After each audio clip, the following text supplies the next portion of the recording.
गेल्या 4 ते 5 दिवसांपासूनच्या सततच्या ढगाळ हवामान आणि रिमझिम पावसामुळे उत्तर पुणे जिल्ह्यातले आंबा उत्पादक शेतकरी मोठ्या संकटात सापडलाय।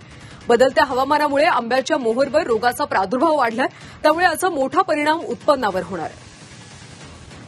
दरम्यान यासाठी शेतकऱ्यांनी काय काळजी घ्यावी, कसं आपलं पीक वाचवावं याचा आढावा घेतला आमचे प्रतिनिधी हेमंत चापुडे यांनी।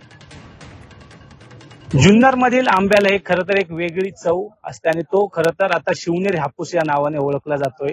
मात्र याच शिवनेरी हापूसचं जे काय हब आहे त्याच नारायणगाव परिसरात मी आता आलेलो। आपण या ठिकाणी जर पाहिलं तर आंब्याच्या पिकावरती खरं तर वातावरण बदलाचा मोठा परिणाम झालेला पाहायला मिळतोय। आपल्यासोबत बोलण्यासाठी कृषी तज्ञ आहेत। सर, काय सांगाल, काय परिस्थिती आहे सध्या? वातावरण बदलाचा आंब्याच्या पिकाला मोठा फटका बसताना पाहायला मिळतोय।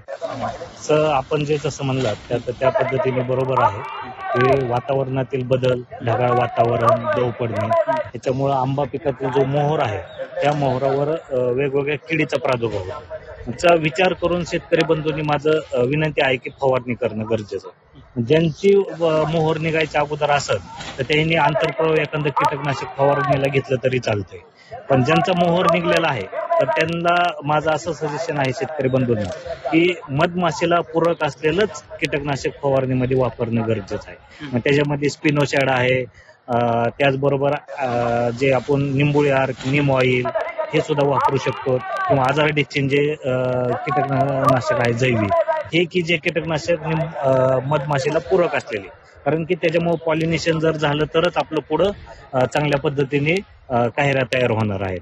त्याचबरोबर जे करपा किंवा भुरी रोग आहे याच्यासाठी आपल्याला मँकोजेप आहे, हेक्झाकोनाझोल आहे, त्याचबरोबर बाकीचे काही जे बुरशीनाशक आहेत ह्याची सुद्धा आपल्याला त्याच्यात वापर करून या मोहराचं संरक्षण करणं गरजेचं आहे।